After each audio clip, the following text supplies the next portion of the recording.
Hi, everybody. I am Donna Reed. I traveled in Up With People 1976 Cast A. And today my guest is Zan Bernhardt. And Zan, I'm going to ask you right from the get-go, because you are not a Mary or a Sue or, somebody else that maybe from a name from a generation. Tell us about your full name. And didn't you have a sister also with a Z name?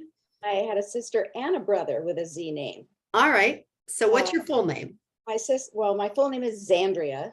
Zandria. And my mother was just told I was taken a month early. I only weighed 4 pounds, 6 ounces. My mother was told to pick a little girl's name because the heartbeat was fast. And she took the Alex off of Alexandria. And that was it. I had a sister named Zoan and a brother named Zane, who loved his name so much they went by Bud. So that is so funny. And after having interviewed Zoe Carroll, who is Alonzo, I think. Really? Yeah, I should go back. I don't even remember for sure. And I was just talking to his sister, but there's not that many Z names. And, No. we know that through generations, there's certain names. I love that story. Alexandria, and she just took Zan. Yeah. So clearly you survived and thrived. So. Well, you have to survive an unusual name for the first few decades until it finally clicks. And then you're like, I could never be Mary or Sue. Yeah, and you're like, oh, there's a reason for this. Yeah. So, Zan, I only know you because of having connected, kind of because of real estate. So, tell everyone where you live, what you're doing now, and when you traveled in Up With People. Okay, well, where we live now is in Vista, California, which is considered North County, San Diego. Okay. It's just about 2 miles from Oceanside. Yep. And we had just moved about 10 months ago from Palm Springs, where we were for 3 years, until I was going to melt. And I convinced my husband that we should move down here to more temperate climate. I originally was from Seattle. Okay. And I left to travel with Up With People. Literally, I got on a plane from Seattle to JFK the day after my last day of being a junior in high school in Seattle. Wow. And so back then we could take our last year, our senior year of high school, on the road while traveling. All right. So what year was that? That was June of 1967. June of 1967. So you must about 10 years older than me. No. Yeah, close. Anyway, and so you say, like, because you were a junior, you and I were just talking beforehand, there was different ways to finish high school. And you said you wanted to check your certificate. And what did your certificate say on it for graduation? It says Sing Out High School. Sing Out High School. So yeah. it's very possible there's young people who might listen to this who have no idea what that is and what that would mean. Well, the banner that was behind us on stage said Sing Out. Okay. As far as I remember, it didn't say Up With People. It said Sing Out with a big exclamation. So all of our 5 bus loads when we were in the United States all said Sing Out. Wow. And one of the buses was the school bus. So that was the only bus. Talk about feeling like a dinosaur. That was the only bus that was not segregated. We got to boys and girls on the school bus together. Oh, wow. Oh, wow.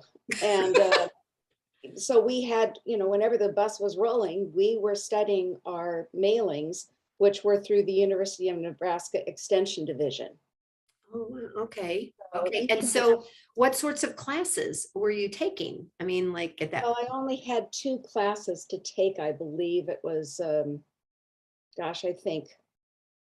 don't even know. I think it was. It can't have been calculus. No. It never would have been math for me. But it was some kind of international relations, which was just perfect for, what we were doing. Right. And I honestly can't remember, but thankfully I got an A in both of them, or at least passed them, I know. At least passed them. So you said one of 5 buses. I'm assuming, and I don't know this, that there was only one of those buses that was coming to Seattle, right? Or were all 5 buses, was everybody going together? What was that like? Well, I saw the Up With People show a year before I joined. I was too young because I was only 16 when I left to travel. And I have no idea how many buses there were when I saw the show, but I flew directly to New York and then had to take, I don't even know. In fact, I was thinking about it before you called. I got to Grand Central Station somehow, which was unbelievable to a little 16-year-old. I was in my homemade dress with musical notes all over it, matching patent leather shoes and purse. There was a dressmaker.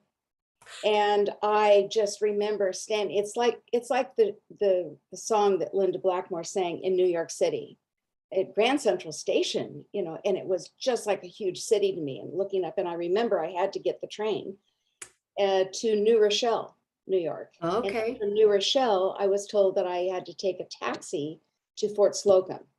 Wow. Well, I had been raised as an only child by a single mother.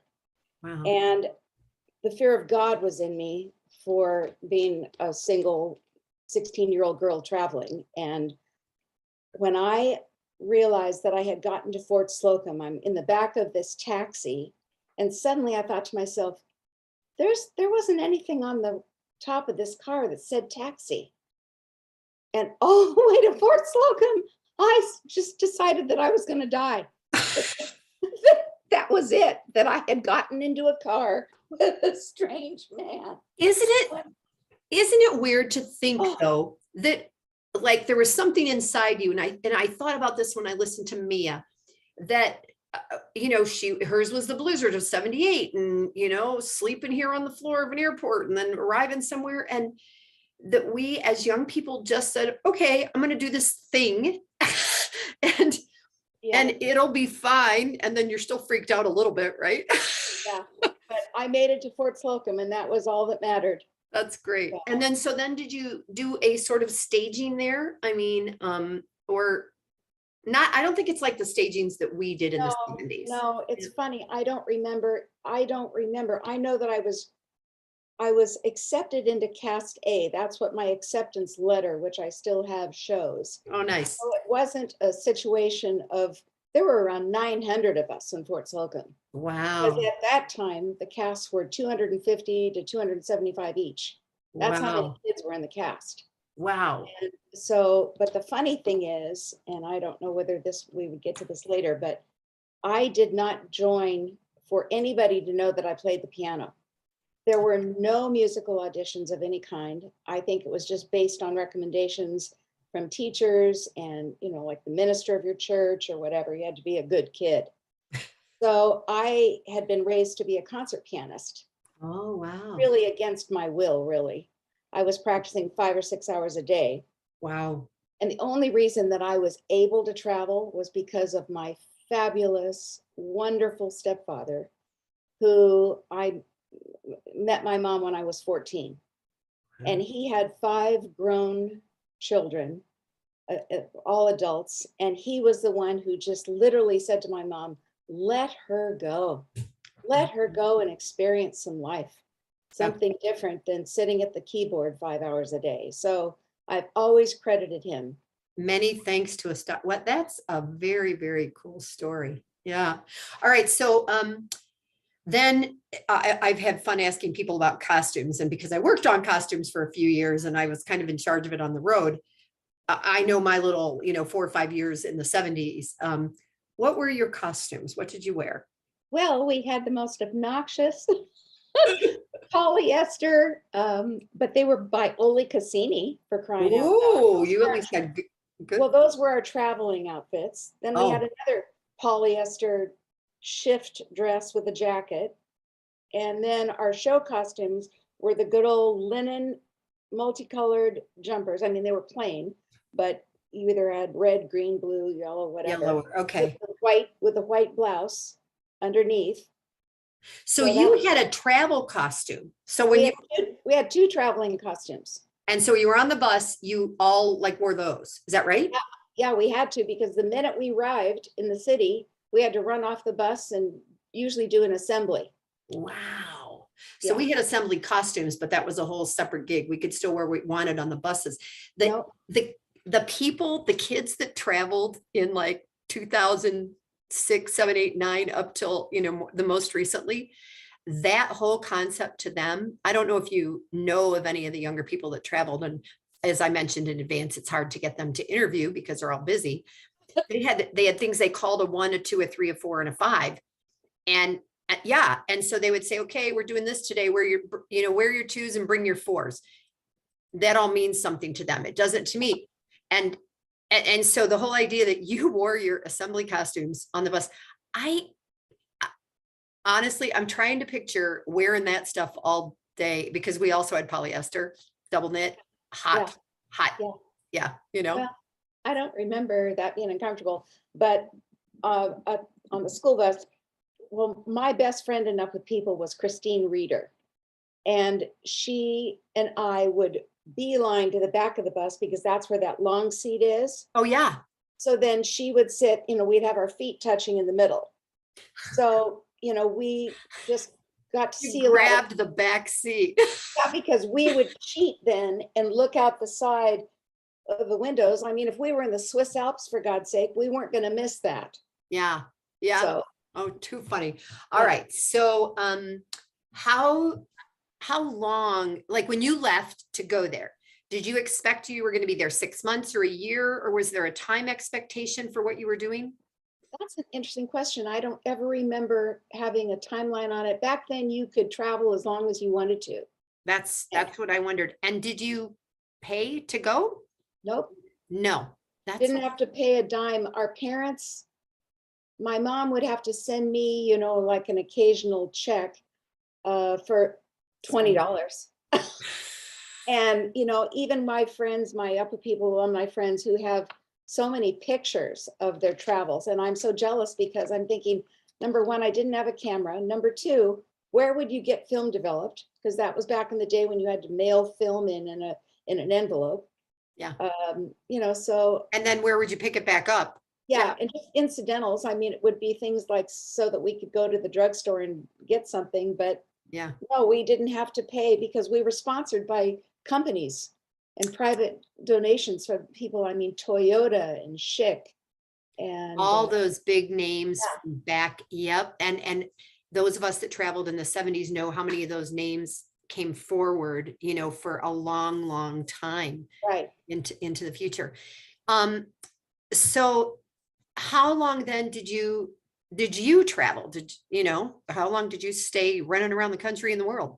Well, from June of 67, and my last official Up with People thing was being on the inaugural float for Nixon, which of course at the time was a very heady thing to be doing. There were only, I think, 60 of us on the float. Nixon had seen a little girl on the campaign trail that held up a sign that said, "Bring us together again." Wow. And he decided that Up with People embodied that philosophy. And so we were the lead float on that parade. And it was like, I'm sure you've seen videos, it was like a gigantic rock. And so that was pretty fun. We froze to death. And it was January. It was January. It was freezing. And of course, back then, and you will appreciate this having been in costuming, to hem a skirt, to be modest, you had to kneel, remember? Yeah. And then I had to touch the floor or be a that hem had to touch the floor. Right. You had to be on your knees and the hem had to touch the floor. Well, we girls decided that these fabulous Cassini, beautiful wool capes and tights and boots, that we were not going to, have these long capes. So somehow we got them shorter, and then not realizing, hello, we're up on a float. So thank God we had hindsight's 2020. Yeah, we had, as far as I recall, nice wool, beautiful dresses on underneath and tights and boots, but we were darn cold, but we wanted to show our legs off. Because it was the 60s going to the 70s. Absolutely. Oh, that's so funny. Yeah. And from there, I went to the Pace building, which was Up with People's building, where Pace magazine was, and Royal Rearmaments building on Flower Street in Los Angeles. And my purpose for them having sent me there was I actually started missing the piano. And so I wanted to start Oh, practicing a little bit more. And Christine Reeder's mother, Laurel Reeder, had worked with Herbie a lot, and she was a fabulous pianist. And she was going to work with me in the Pace Building so that I could just feel like I could get my skills up again. And then I was supposed to go to Spain with Cass B, I believe. But I fell and broke my wrist ice skating. And that was the end of that. So wow. I decided to stay home. And then Chris's brother, Rick Reeder, had played trumpet in Cass C all across Canada. I never knew him in Up With People. And he lived in the Pace Building while he was going to UCLA studying music. And Laurel Reeder, his mom, Chris's and Rick's mom, said, well, if you come out for the weekend, you can just get a ride with my son, Rick. He works in the Pace Building. And I thought, okay. So Christine had quit traveling, and she had set me up with a blind date because remember, we couldn't date. Right. There was no And dating. I was so excited. My God, there's going to be a blind date. Well, guess what? The blind date didn't show up. Oh, So Rick, home from college, who had just driven me from the Pace Building, literally went ice skating with me as the mercy date. And I fell on the ice and broke my wrist. And that's apparently when we fell in love. oh, oh my The God. rest is history, and I did not continue traveling. And we married the next year, and we were married for 18 years. I had a son in 1974. Wow. Wow. Yeah. What an interesting story. I as I go through these and you know see who's married or met their partner on the road, or I'm gonna try to do some interviews with people who re-met at a reunion. Oh, good. Like Yeah, Sandy. yeah. There's a few of Sandy and those. Jim. Yes, Yeah. yeah.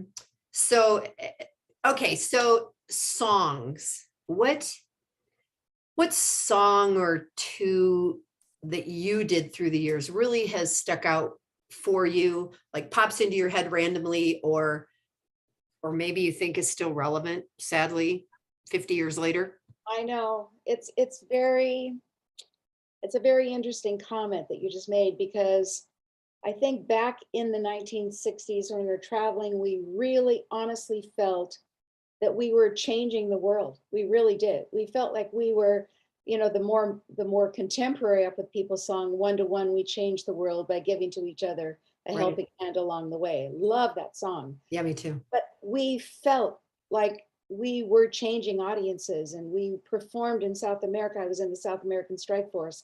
It was all communist.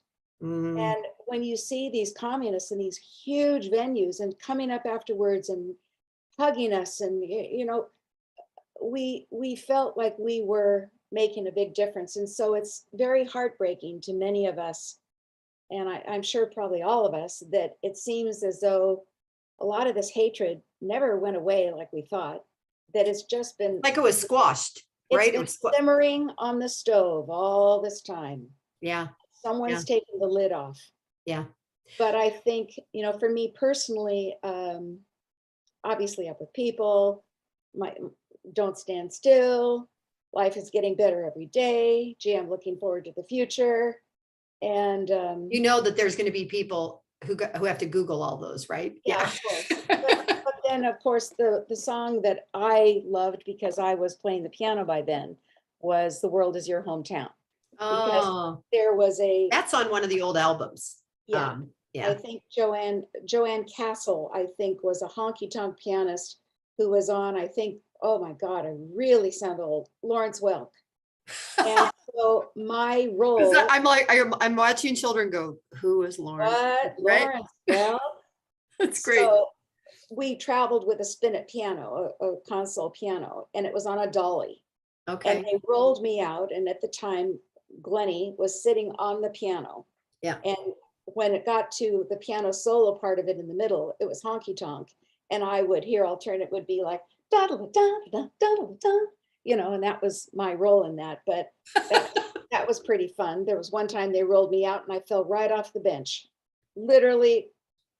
Gotta love live stuff. Like I was telling you about the other interview before we started this. I mean, if you're doing it, you're just doing it. And I'm not, we all had those things in our show. Oh, yeah. I had interviewed a young man from South Africa who traveled with my son, and one of the first questions he talked about the food he ate and getting sick and getting diarrhea. And I was like, do we want to talk about this? And I'm like, there's probably not a cast that traveled that didn't have that happen, right? So I remember Ralph Caldwell and we performed at the Indianapolis 500, and Ralph and I had the flu, and we would take turns running off the stage to get sick and then come back. It was hilarious. Gosh. Not looking back on it, it was right, hilarious. right. Oh, it's not fun while it's happening. Of course, no. So, do you have a favorite place, Zan, that you traveled that you've returned to, or a couple of favorite?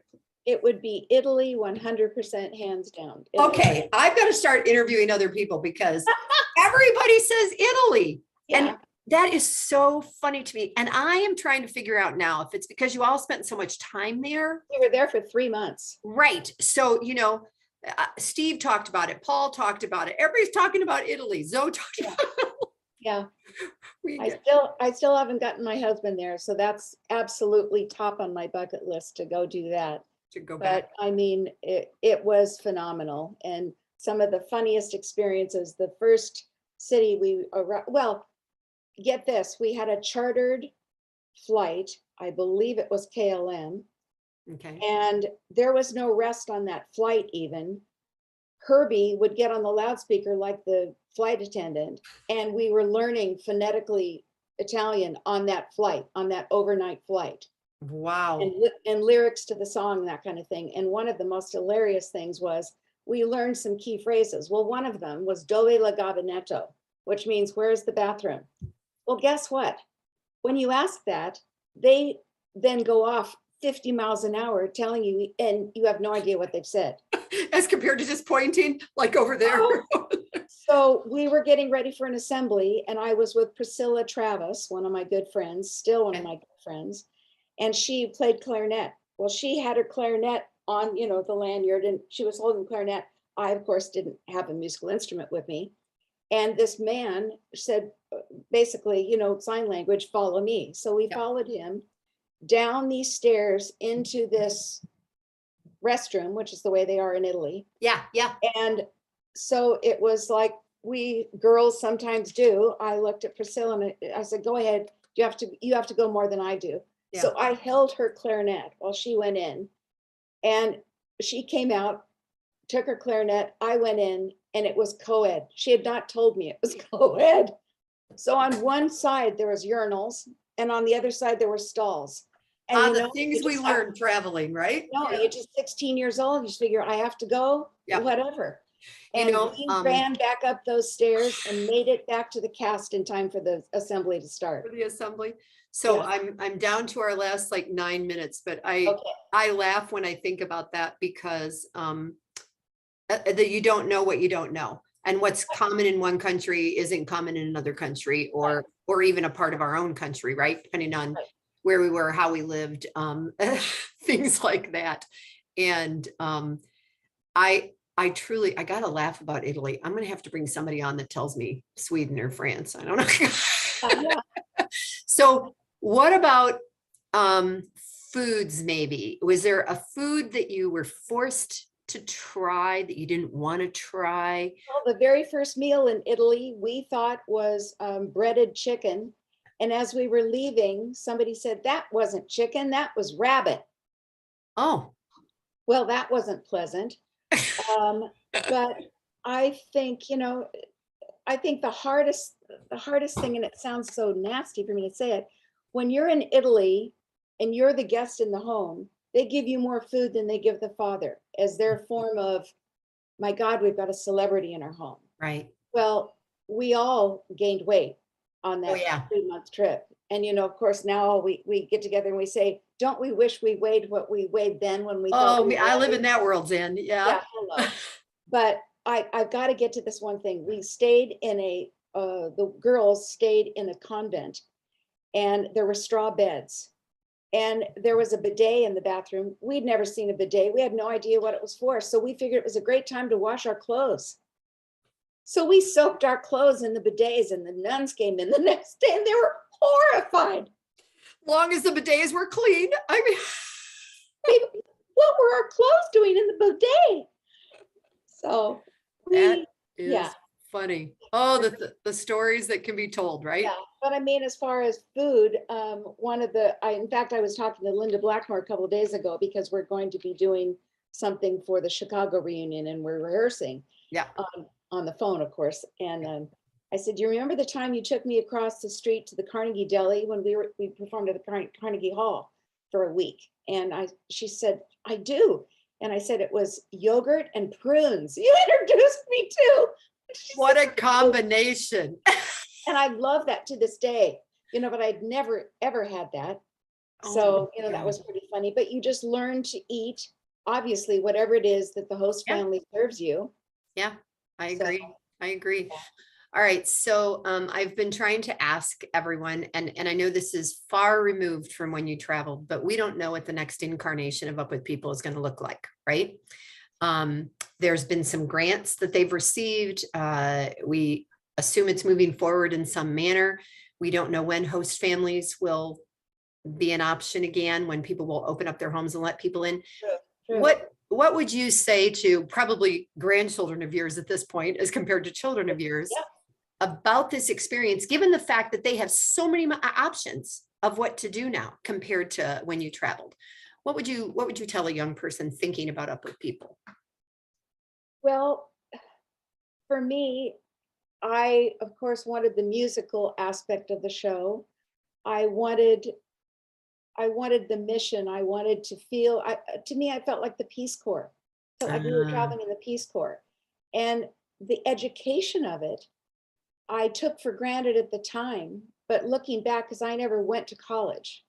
Okay. And I feel like the education of traveling all over the world, staying in host families' homes, having to be respectful, having to learn enough of the language to get along with your host, to, everything that we had to do, that was the education in itself. But then learning really to, as I say, being raised as an only child, I suddenly had 225 brothers and sisters from all over the world. Right. All different colors of the rainbow. Yep. And one of the guys, Joe Green. Oh my gosh. Yeah. Joe Green. No, one of the Texas. Funniest things, black guy. Yeah. And we would be staging on the show, on the risers. This was before I was playing the piano. And one of the funniest things was, somebody said, and in between the songs, it would black out into the next song so we could change places on the stage. Somebody yelled, just look for Joe Green in a blackout. Someone else yells, you can't see Joe Green in a blackout. And we laughed. I mean, he laughed. It was not a racist thing. Right. It was, it gives me chills. We just loved each other. Didn't matter. I met Joe, gosh, it's got to be here in Tucson at a reunion at some time or another. I want to say, because he had a company, and maybe he lived in Texas or something like that. Or I don't know. He's got a company with another alumni that traveled. Yep. I remember that, and it's been a long time. So Bill Flowers. Yes. Yeah. So okay, we're down to 3 minutes. Okay. So we're gonna have to wrap it up. I thank you so much. Please, when I share it, if you have friends that you want to tag, please share it so that they can see it too. And if you come across other people that you think, because you all have kind of given me guidance to other people, or if you think there's a story that's interesting, that's how I met Zoe and Ron, to learn their stories. And will you be in Phoenix at all, or are you planning for September, but not the Phoenix one? I was going to go to Phoenix, but I've had to cancel that. I will be in Chicago. Okay, yeah. I can't do Chicago, but I'm. Are you going to be in Chicago? I'm not. I'm going to be in Europe from July 26th through August 24th. And that's fabulous. I know, but I just can't take another trip back to Chicago a couple of weeks later. So I'm hoping to say hi to as many as I can for a day up in Phoenix and go from there. So thank you, Zandria. I love that name, for your time today. It's been great. Thank you, Donna. I love your interviews. You're doing a great job. Thank you so much. And we're going to hope some of the youngsters listen to this and learn a little bit about their roots. All right. I'm going to end it here. Stop the recording. Thank you.